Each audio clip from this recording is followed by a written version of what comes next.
Our conversation is with Mr. Yuri Alexandrovich Bezmenov. Mr. Bezmenov was born in 1939 in a suburb of Moscow. He was the son of a high-ranking Soviet Army officer. He was educated in the elite schools inside the Soviet Union and became an expert in Indian culture and Indian languages. He had an outstanding career with Novosti, which was and still is, I should say, the press arm or the press agency of the Soviet Union. It turns out that this is also a front for the KGB. One of his interesting assignments was to brainwash foreign diplomats when they visited Moscow. He escaped to the West in 1970 after becoming totally disgusted with the Soviet system, and he did this at great risk to his life. He certainly is one of the world's outstanding experts on the subject of Soviet propaganda and disinformation and active measures. Well, you spoke several times before about ideological subversion. That is a phrase that I'm afraid some Americans don't fully understand. When the Soviets use the phrase ideological subversion, what do they mean by it? Ideological subversion is the process which is legitimate, overt, and open. You can see it with your own eyes. All you have to do, all American mass media has to do, is to unplug their bananas from their ears, open up their eyes, and they can see it. There is no mystery. There is nothing to do with espionage. I know that espionage intelligence gathering looks more romantic. It sells more deodorants through the advertising, probably. That's why your Hollywood producers are so crazy about James Bond type of thrillers. But in reality, the main emphasis of the KGB is not in the area of intelligence at all. According to my opinion and opinion of many defectors of my caliber, only about 15% of time, money, and manpower is spent on espionage as such. The other 85% is a slow process which we call either ideological subversion or active measures, активные мероприятия in the language of the KGB, or psychological warfare. What it basically means is to change the perception of reality of every American to such an extent that despite of the abundance of information, no one is able to come to sensible conclusions in the interests of defending themselves, their families, their community, and their country. It's a great brainwashing process which goes very slow, and it's divided in four basic stages. The first one being demoralization. It takes from 15 to 20 years to demoralize a nation. Why that many years? Because this is the minimum number of years which requires to educate one generation of students in the country of your enemy, exposed to the ideology of the enemy. In other words, Marxism-Leninism ideology is being pumped into the soft heads of at least 3 generations of American students without being challenged or counterbalanced by the basic values of Americanism, American patriotism. The result you can see. Most of the people who graduated in the 60s, dropouts or half-baked intellectuals, are now occupying the positions of power in the government, civil service, business, mass media, educational system. You are stuck with them. You cannot get rid of them. They are contaminated. They are programmed to think and react to certain stimuli in a certain pattern. You cannot change their mind, even if you expose them to authentic information, even if you prove that white is white and black is black, you still cannot change the basic perception and the logic of behavior. In other words, these people, the process of demoralization is complete and irreversible. To get rid society of these people, you need another 20 or 15 years to educate a new generation of patriotically minded and common sense people who would be acting in favor and in the interests of United States society. And yet these people who've been programmed and, as you say, in place and who are favorable to an opening with the Soviet concept, these are the very people who would be marked for extermination in this country? Most of them, yes. Simply because the psychological shock when they will see in future what the beautiful society of equality and social justice means in practice, obviously they will revolt. They will be very unhappy, frustrated people. And the Marxist-Leninist regime does not tolerate these people.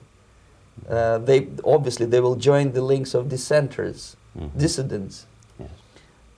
Unlike in present United States, there will be no place for dissent in future Marxist-Leninist America.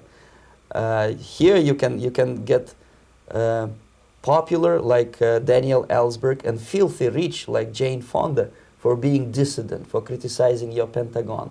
In future, these people will be simply squashed like cockroaches. Nobody is going to pay them nothing for their beautiful, noble ideas of equality. This they don't understand, and it will be the greatest shock for them, of course. The demoralization process in the United States is basically completed already. For the last 25 years. Actually, it's overfulfilled because demoralization now reaches such areas where previously not even Comrade Andropov and all his experts would even dream of such a tremendous success. Most of it is done by Americans to Americans, thanks to lack of moral standards. As I mentioned before, exposure to true information does not matter anymore. A person who was demoralized is unable to assess true information. The facts tell nothing to him. Even if I shower him with information, with authentic proof, with documents, with pictures, even if I take him by force to the Soviet Union and show him concentration camp, he will refuse to believe it until he is going to receive a kick in his fat bottom. When a military boot crashes his balls, then he will understand, but not before that. That's the tragic of the situation of demoralization.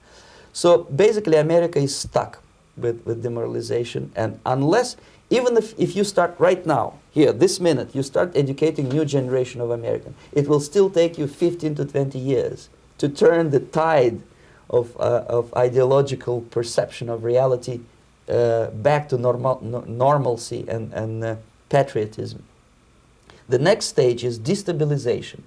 This time, subverter does not care about your ideas and the patterns of your consumption. Whether you eat junk food and get fat and flabby, doesn't matter anymore. This time, and it takes only from 2 to 5 years to destabilize a nation, what matters is essentials: economy, foreign relations, defense systems. And you can see it quite clearly that in some areas, in such sensitive areas as defense and economy, the influence of Marxist-Leninist ideas in the United States is absolutely fantastic. I could never believe it 14 years ago when I landed in this part of the world that the process will go that fast. The next stage, of course, is crisis. It may take only up to 6 weeks to bring a country to the verge of crisis. You can see it in Central America now.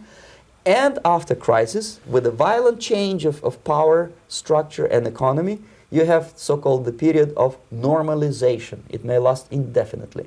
Normalization is a cynical expression borrowed from Soviet propaganda. When the Soviet tanks moved into Czechoslovakia in '68, Comrade Brezhnev said, "Now the situation in brotherly Czechoslovakia is normalized."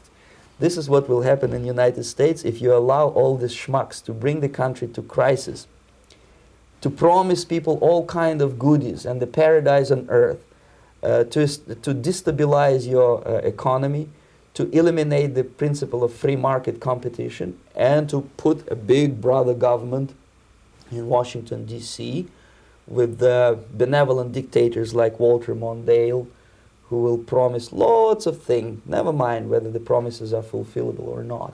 He will go to Moscow to kiss the bottoms of new generation of Soviet assassins. Never mind. He will create false illusions that the situation is under control. Situation is not under control. Situation is disgustingly out of control. Most of the American politicians, media, and educational system trains another generation of people who think they are living at a peacetime. False. United States is in the state of war, undeclared total war against the basic principles and the foundations of this system. And the initiator of this war is not Comrade Andropov, of course. It's the system. however ridiculous it may sound, the world communist system or the world communist conspiracy, whether I scare some people or not, I don't give a hoot. If you are not scared by now, nothing can scare you. But you don't have to be paranoid about it. What actually happens now, that unlike myself, you have literally several years to live on unless the United States wake up. The time bomb is ticking. With every second, the disaster is coming closer and closer. Unlike myself, you will have nowhere to defect to, unless you want to live in Antarctica with penguins. This is it. This is the last country of freedom and possibility. Okay, so what do we do? What is your recommendation to the American people? Well, the immediate thing that comes to my mind is, of course, there must be a very strong national effort to educate people in the spirit of real patriotism, number one. Number two, to explain them the real danger of socialist, communist, whatever, welfare state, big brother government. If people will fail to grasp the impending danger of that development, nothing ever can help United States. You may kiss goodbye to your freedom, including freedoms to homosexuals, to prison inmate. All this freedom will vanish, evaporate in 5 seconds, including your precious lives. The second thing, the moment at least part of United States population is convinced that the danger is real, they have to force their government. And I'm not talking about sending letters, signing petitions, and all this beautiful, noble activity. I'm talking about forcing United States government to stop aiding communism. Because there is no other problem more burning and urgent than to stop the Soviet military-industrial complex from destroying whatever is left of the free world. And it is very easy to do. No credits, no technology, no money, no political or diplomatic recognition, and of course no such idiocy as grain deals to USSR. The Soviet people, 270 millions of Soviets, will be eternally thankful to you if you stop aiding a bunch of murderers who sit now in Kremlin and whom President Reagan respectfully calls government. They do not govern anything, least of all such complexity as the Soviet economy.